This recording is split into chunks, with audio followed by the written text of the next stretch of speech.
تو صحابہ کرام رضی اللہ تعالیٰ علیہم اجمعین عبادت میں بڑھ کر کرنا چاہتے تھے، نبی سے بڑھنا چاہتے تھے، تو اسی کا نام غلو ہے، اور اللہ کے نبی صلی اللہ علیہ وسلم نے اسی غلو سے منع فرمایا ہے کہ تم دین کے اندر غلو نہ کرو، دین کے اندر آگے نہ بڑھو، رسول نے جتنا بتایا اتنا ہی کریں گے، اگر اس سے کم کریں گے تو غلط ہے، اس سے بڑھ کر کریں گے اگرچہ کہ وہ نیکی ہوگی، لیکن وہ دین کے اندر غلو تصور کیا جائے گا، حد سے آگے بڑھنا ہے۔ کچھ لوگوں نے پیغمبروں کی شان میں اتنی زیادہ محبت میں غلو کیا کہ انہیں خدا کا بیٹا بنا دیا، جیسے کہ ابھی میں نے مثالیں دی، اور اس امت کے لوگوں نے رسول اللہ صلی اللہ علیہ وسلم کی شان میں اتنا غلو کیا، اتنا حد سے آگے بڑھ گئے کہ انہوں نے نبی کو خود خدا بنا دیا۔ یہ میں نہیں کہہ رہا ہوں، ان کے اشعار کو پڑھیے، ان کے اشعار میں لکھتے ہیں، وہی جو مستوی عرش تھا خدا ہو کر، اتر پڑا ہے نبی مدینے میں مصطفیٰ ہو کر۔ اسی لیے اللہ کے نبی صلی اللہ علیہ وسلم نے حدیث میں فرمایا، ایاکم والغلو فی الدین، لوگوں دین کے اندر حد سے بڑھنے سے بچو، اس لیے کہ تم سے پہلے کی قومیں اسی لیے برباد کر دی گئی کہ وہ دین کے اندر حد سے آگے بڑھتے تھے۔ ہم معمولی گناہ سمجھتے ہیں، دین میں جو من مانی چاہے کر لیا۔ الحمدللہ نحمده ونستعینه ونستغفر ونعوذ بالله من شرور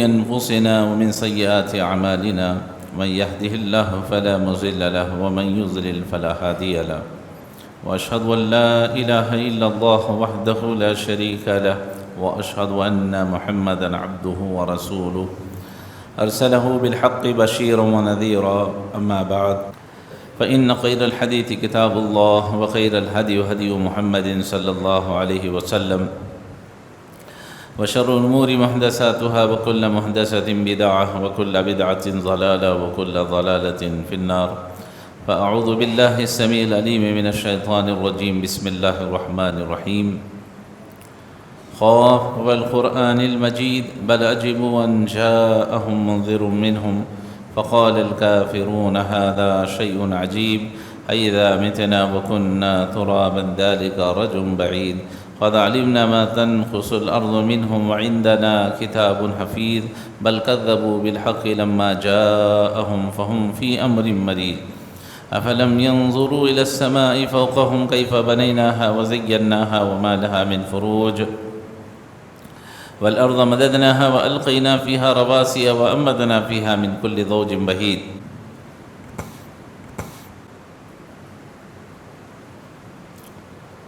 تبصرة وذكرى لكل عبد منيب ونزلنا من السماء ماء مباركا فأنبتنا به جنات وحب الحصيد والنخل باسقات لها تنع نزيد رزقا للعباد وأحيينا به بلدة ميتا كذلك الخروج قال الله تبارك وتعالى في موضع آخر بسم الله الرحمن الرحيم لقد كان لكم في رسول الله أسوة حسنة وقال الله تعالى وما آتاكم الرسول فخذوه وما نهاكم عنه فانتهوا قال النبي صلى الله عليه وسلم إن هذا الدين متين فأوغلوا فيه برفق۔ تمام قسم کی تعریفیں، حمد و ثنا، کبریائی اور بڑائی اسی اللہ وحدہ لا شریک کے لیے لائق اور زیبا ہے، جو تمام جہانوں کا مربی و پالنہار ہے۔ درود و سلام نازل ہوں تمام انبیاء علیہ السلام پر، خصوصاً میرے اور آپ کے نبی تاجدار مدینہ حضرت جناب محمد رسول اللہ صلی اللہ علیہ وسلم پر۔ محترم حضرات، آپ حضرات سیرت رسول صلی اللہ علیہ وسلم پر خطبات سن رہے ہیں۔ حدیث اس طرح ہے، اللہ کے نبی صلی اللہ علیہ وسلم بیان فرماتے ہیں، اللہ کے نبی صلی اللہ علیہ وسلم نے فرمایا ان ھذا الدین متین فاوغلوا فیہ برفق۔ اللہ کے نبی صلی اللہ علیہ وسلم نے فرمایا، جوامع الکلم کہتے ہیں کہ بے شک دین بہت ہی مضبوط ہے، ہمارا جو دین اسلام ہے وہ بہت مضبوط ہے۔ فَأَوْخِلُوا فِيهِ بِرِفْقٍ، اللہ کے نبی نے آگے فرمایا اس سے نرمی سے گزرو، اس سے حد سے تجاوز نہ کرو۔ میرا آج کا جو خطبہ ہے اس حدیث کی روشنی میں رسول اللہ صلی اللہ علیہ وسلم اس امت کو یہ بیان فرما رہے ہیں کہ دین آسان ہے، دین بہت مضبوط ہے، لیکن اس میں تم حد سے آگے نہ بڑھو۔ یہ اس حدیث کا میسج ہے۔ حدیث یہ بتا رہی ہے ہم حد سے آگے نہ بڑھیں۔ اسے ہی عربی میں کہتے ہیں غلو، عربی میں اس لفظ کو کہتے ہیں غلو۔ غلو کے معنی اردو کا ترجمہ ہے حد سے بڑھنا، حد سے تجاوز کر جانا، آگے بڑھ جانا، باؤنڈری کراس کر دینا، حدوں کو پار کر دینا۔ تو یہ سب غلو کے اندر آتے ہیں۔ اس کا سادہ مطلب یہ ہے کہ اللہ اور اس کے رسول نے جو کچھ بتایا ہے اسی پر عمل کیا جائے، اس سے بڑھ کر عمل کرنے کی کوشش کرنا، اسی کا نام غلو ہے، اور یہ بڑی خطرناک چیز ہے۔ اللہ کے نبی صلی اللہ علیہ وسلم نے جوامع الکلم کے اندر اسے ایسے ہی شمار نہیں فرمایا۔ غلو ایک بہت خطرناک چیز ہے، اسی لیے رسول اللہ صلی اللہ علیہ وسلم نے اس غلو کو اس حدیث کے اندر بیان فرمایا۔ اب آئیے میں آپ کے سامنے، چونکہ مختصر سا وقت ہے، مثالیں آپ کے سامنے رکھتا ہوں کہ کس طرح دین کے اندر غلو کیا گیا، کس طرح عبادتوں میں غلو کیا جاتا ہے، یعنی حد سے آگے بڑھ جاتے ہیں۔ اللہ کے نبی صلی اللہ علیہ وسلم نے کیوں حد سے بڑھنے سے منع کیا، انشاءاللہ یہ تمام چیزیں آپ کے سامنے آئیں گی۔ دیکھیے روزہ ہے، روزہ ایک اچھی عبادت ہے۔ کوئی آدمی نظر باندھتا ہے، نظر نیت کرتا ہے کہ اگر میں یہ کام بن گیا تو روزہ رکھوں گا، یہ کام ہو گیا تو میں روزہ کر لوں گا، یا پھر میرا یہ کام ہو چکا ہے میں 10 لوگوں کو کھانا کھلاؤں گا، یا میرا بچہ امتحان میں پاس ہو گیا میں ایک روزہ رکھوں گا۔ تو اس قسم کے نظر کے روزے رکھے جاتے ہیں۔ روزہ نیت کا کرنا کوئی غلط چیز نہیں ہے، لیکن حد سے آگے بڑھنا، کہ رسول اللہ صلی اللہ علیہ وسلم ایک مرتبہ خطبہ دے رہے تھے، تو آپ صلی اللہ علیہ وسلم نے دیکھا کہ ایک آدمی مسجد کے باہر کھڑا ہوا ہے، دھوپ میں کھڑا ہے، کسی سے کچھ بات نہیں، ایسے ہی کھڑا ہوا ہے۔ تو اللہ کے نبی صلی اللہ علیہ وسلم نے صحابہ سے پوچھا کہ سب لوگ بیٹھے ہوئے ہیں خطبہ سننے کے لیے، یہ آدمی کیوں کھڑا ہوا ہے، وہ بھی دھوپ میں کھڑا ہے، وجہ کیا ہے؟ تو صحابہ کرام نے کہا اللہ کے رسول اس نے نظر باندھی ہے۔ کیا نظر باندھی ہے؟ اللہ کے رسول اس نے ایک تو روزے کی نظر باندھی ہے کہ وہ دن بھر روزہ رکھے گا، دوسرا کسی سے آج بات نہیں کرے گا، اور تیسرا وہ کھڑے رہے گا، بیٹھے گا نہیں، اور چوتھا جو ہے کھڑے گا بھی تو صرف دھوپ میں کھڑا رہے گا۔ اللہ کے رسول اس نے ایسی نظر باندھی۔ تو اللہ کے نبی صلی اللہ علیہ وسلم نے اس آدمی سے کہا کہ اس آدمی سے کہو کہ وہ بیٹھ جائے اور اپنی نظر کو توڑ دے، چونکہ ایک نظر اس میں سے اچھی نظر تھی۔ اللہ کے رسول نے فرمایا اس آدمی کو چاہیے کہ وہ اپنے روزے کی نظر کو پوری کرے۔ نظر کا پورا کرنا ضروری ہے، لیکن اگر وہ شرعی طور پر ہے، روزہ شرعی عبادت ہے، اللہ کے رسول نے فرمایا اس آدمی کو چاہیے کہ وہ اپنی نظر کو جو روزے کی اس نے کی ہے اس کو پورا کرے، اور اس سے کہو کہ وہ بیٹھ جائے۔ کھڑے ہونا، اپنے آپ کو تکلیف دینا، خطبہ بیٹھ کر بھی سن سکتے ہیں، کھڑے ہو کر سننا خلاف شریعت۔ اللہ کے رسول نے فرمایا ضروری نہیں ہے، اس سے کہو کہ بیٹھ جائے، اور دھوپ میں کھڑا ہوا ہے، اپنے آپ کو تکلیف دے رہا ہے، تو اللہ کے رسول نے فرمایا کہ اس سے بیٹھ جاؤ، اس سے کہو کہ وہ جتنی نظریں اس نے باندھی ہیں وہ سب توڑ دے سوائے روزے کو مکمل کرنے۔ تو اس سے بتانا مقصد یہ ہے کہ نظریں باندھی جا سکتی ہے، نظر کا روزہ رکھنا اچھی چیز ہے، لیکن اس کے ساتھ غلط نظر باندھنا، اپنے آپ پر ظلم کرنا، یہ غلط نظر ہے، یہ غلط غلو ہے۔ اسلام کے اندر غلو ہے، روزہ رکھنا شریعت نے اجازت دیا، لیکن غلط نظر رکھنا، نظر باندھنا، غلط نیت کرنا اسلام نے منع کیا۔ ابھی آپ کو حضرات کو بات سمجھ میں نہیں آئی ہوگی، آئیے ایک اور مثال میں پیش کرتا ہوں۔ حضرت انس رضی اللہ تعالیٰ عنہ حدیث کے راوی ہیں، وہ کہتے ہیں حضرت عائشہ رضی اللہ تعالیٰ عنہ کے پاس 3 آدمی آئے اور آ کر کے انہوں نے اللہ کے نبی صلی اللہ علیہ وسلم کی عبادت کا حال اماں عائشہ رضی اللہ تعالیٰ عنہ سے پوچھا کہ بتائیے اللہ کے رسول صلی اللہ علیہ وسلم کیسے عبادت کرتے ہیں دن رات میں۔ تو حضرت عائشہ رضی اللہ تعالیٰ عنہ نے پورا دن کا رات کا جو عبادت کا معاملہ ہے اس کو اس کے سامنے بیان کر دیا۔ تو ان لوگوں نے اللہ کے نبی صلی اللہ علیہ وسلم کی عبادت کے بارے میں سن کر اللہ کے رسول کی عبادت کو انہوں نے کم سمجھا اور کہا کہ اللہ کے رسول صلی اللہ علیہ وسلم جن کے اگلے پچھلے سب گناہ معاف ہو گئے ہیں، اس لیے رسول اللہ صلی اللہ علیہ وسلم کم عبادت کر رہے ہیں۔ جب اللہ کے رسول اگلے پچھلے گناہ معاف کر دیے ہیں، اتنی عبادت کر رہے ہیں، ہم تو گناہ گار ہیں، ہمارا کوئی گناہ معاف نہیں ہے، تو ہم کو چاہیے کہ ہم اللہ کے رسول سے بھی زیادہ عبادت کریں۔ تو اس میں سے ایک آدمی نے کہا، دیکھیے رسول اللہ صلی اللہ علیہ وسلم کی عبادت کو بھی انہوں نے کم سمجھا۔ کیوں؟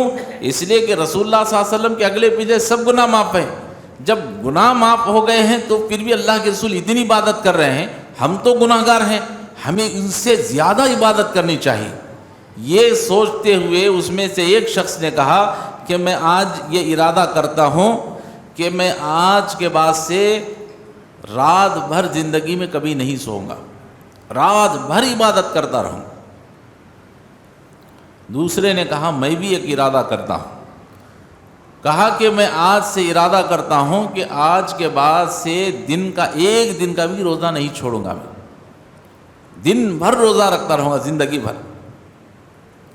تیسرے نے کہا کہ میں بھی ایک ارادہ کرتا ہوں یہ کہ میں عورتوں کے قریب نہیں جاؤں گا، میں زندگی میں کبھی شادی نہیں کروں گا۔ تینوں نے 3 قسم کے اپنے ارادے کو ظاہر کیا اور وہاں سے نکل کر چلے گئے۔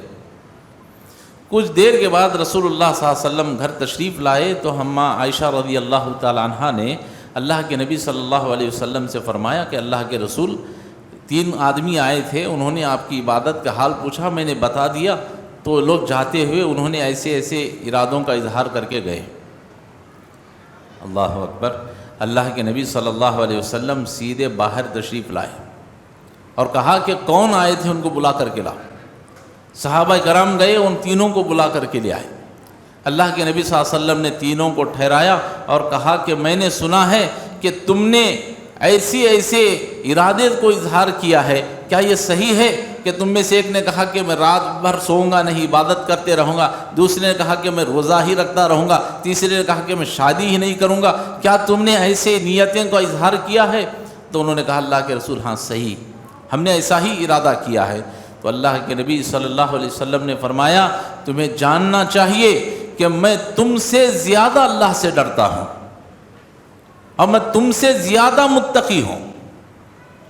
تم جتنا بھی عبادت کرنا چاہو گے مجھ سے بڑھ نہیں سکتے عبادت میں، چونکہ انہوں نے کہا اللہ کے رسول کی جو عبادت تھی اس کو کم سمجھ کر کہا کہ ہمیں اور عبادت کرنے چاہیے۔ تو اللہ کے رسول نے فرمایا کہ میں تم سے زیادہ متقی ہوں، اور سنو میں رات میں سوتا بھی ہوں اور رات میں عبادت بھی کرتا ہوں، رات میں قیام بھی کرتا ہوں، اور پھر میں دن میں روزے رکھتا ہوں اور چھوڑتا بھی ہوں۔ جمعرات کا، پیر کا روزہ، ہر مہینے کے 3 روزے، یہ اللہ کے نبی صلی اللہ علیہ وسلم کی سنت ہے۔ تو اللہ کے نبی کہتے ہیں میں روزے بھی رکھتا ہوں، چھوڑتا بھی ہوں، اور میں شادیاں بھی کرتا ہوں۔ فرمایا اسی وقت یہ حدیث آپ نے فرمائی النکاح من سنتی فمن رغب عن سنتی فلیس منی، نکاح میری سنت ہے اور یہ تمام چیزیں میری سنت ہے، اور اگر کوئی آدمی اس سے اعراض کرے گا تو وہ میری امت میں سے نہیں ہے۔ اللہ اکبر۔ معلوم کیا ہوا اس حدیث سے؟ تو صحابہ کرام رضی اللہ تعالی علیہم اجمعین عبادت میں بڑھ کر کرنا چاہتے تھے، نبی سے بڑھنا چاہتے تھے، تو اسی کا نام غلو ہے، اور اللہ کے نبی صلی اللہ علیہ وسلم نے اسی غلو سے منع فرمایا ہے کہ تم دین کے اندر غلو نہ کرو، دین کے اندر آگے نہ بڑھو۔ رسول نے جتنا بتایا اتنا ہی کریں گے، اگر اس سے کم کریں گے تو غلط ہے، اس سے بڑھ کر کریں گے اگرچہ کہ وہ نیکی ہوگی، لیکن وہ دین کے اندر غلو تصور کیا جائے گا، حد سے آگے بڑھنا ہے۔ تیسری مثال میں آپ کے سامنے بتاتا ہوں۔ حدیث میں آتا ہے، حضرت عبداللہ ابن عباس رضی اللہ تعالیٰ عنہ حدیث کے راوی ہیں، وہ بیان کرتے ہیں۔ آئیے اس سے پہلے ایک اور حدیث بھی بیان کر دیتا ہوں۔ اللہ کے نبی صلی اللہ علیہ وسلم کے پاس حضرت ام دردہ رضی اللہ تعالیٰ عنہ آ کر اللہ کے نبی کے سامنے ایک شکایت کرتی ہیں، کہتی ہیں اللہ کے رسول، میرے شوہر رات بھر قیام کرتے رہتے ہیں، نماز پڑھتے رہتے ہیں، دن بھر روزہ رکھتے ہیں، یعنی ان کو اپنی بیوی بچوں کا زیادہ خیال نہیں، بس رات دن اللہ اللہ کر لیتے رہے، مسجد کو پکڑے ہوئے ہیں، نہ بیوی کا حق نہ بچوں کا، کچھ بھی نہیں، بس دین میں لگے ہوئے۔ اللہ کے نبی صلی اللہ علیہ وسلم نے حضرت ابو دردہ رضی اللہ تعالیٰ عنہ کو بلایا اور فرمایا، ابو دردہ، تمہاری بیوی نے شکایت کی ہے کہ تم رات بھر نماز میں لگے رہتے ہو، دن بھر روزے میں رہتے ہو، کیا یہ صحیح ہے؟ تو حضرت ابو دردہ نے کہا، اللہ کے رسول، ہاں بالکل صحیح ہے، میں رات بھر قیام میں رہتا ہوں، دن بھر روزہ رکھتا رہتا ہوں اللہ کے رسول۔ تو اللہ کے نبی صلی اللہ علیہ وسلم نے فرمایا، ابو دردہ، وَإِنَّ لِنَفْسِكَ عَلَيْكَ حَقًّا وَإِنَّ لِعَيْنِكَ عَلَيْكَ حَقًّا وَإِنَّ لِزَوْجِكَ عَلَيْكَ حَقًّا وَإِنَّ لِجَسَدِكَ عَلَيْكَ حَقًّا۔ ابو دردہ، تمہاری آنکھوں کا بھی تم پر حق ہے، رات میں سو، اس کا حق ادا کرنا ہے، سونے کے بجائے رات بھر نماز پڑھتے رہنا یہ نبی کی سنت نہیں ہے۔ اسی لیے اللہ کے رسول نے فرمایا، رات میں قیام بھی کرتا ہوں، سوتا بھی ہوں۔ اس سے فرمایا کہ تمہاری آنکھوں کا حق ہے، تم اپنی آنکھوں کا حق ادا کرو، تمہارے جسم کا حق ہے، اپنے جسم کا حق ادا کرو، تمہارے اعضاء کا حق ہے، تم نے اعضاء کا حق ادا کرو، اور تمہاری بیوی کا بھی تم پر حق ہے، تم اپنی بیوی کا حق ادا کرو۔ اپنی بیوی کا حق ادا کرے بغیر رات بھر قیام میں رہنا، دن بھر روزے میں رکھنا، یہ تمہارے لیے صحیح نہیں ہے، دین میں غلو ہے، دین میں آگے حد سے آگے بڑھنا ہے۔ اللہ کے رسول نے ایسا نہیں کیا، نبی نے بیویوں کا بھی حق ادا کیا، بچوں کا بھی حق ادا کیا، اللہ کا بھی حق ادا کیا۔ تو یہ دین کے اندر آگے بڑھنا اللہ کے رسول نے اس سے منع فرمایا۔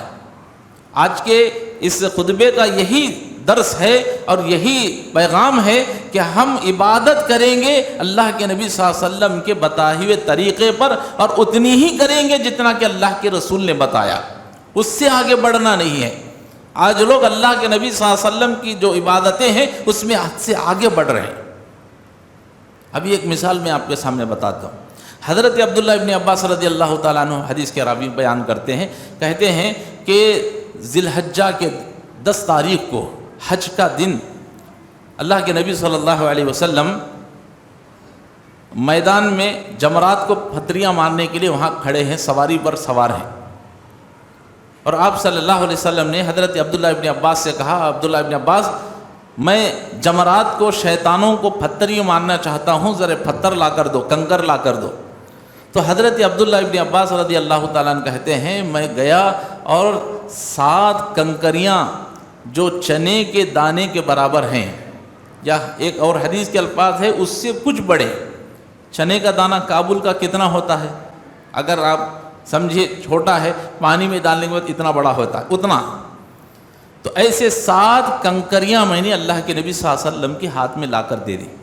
اللہ کے نبی صلی اللہ علیہ وسلم نے ان کنکریوں کو ہاتھ میں لے لیا اور تمام صحابہ سے بتایا کہ اے میرے صحابہ، جب کبھی بھی تم شیطان کو، جمرات کو کنکریاں مارنا تو اتنے ہی سائز کی ہونی چاہیے، ایسے ہی کنکریوں سے ان جمرات کو مارنا۔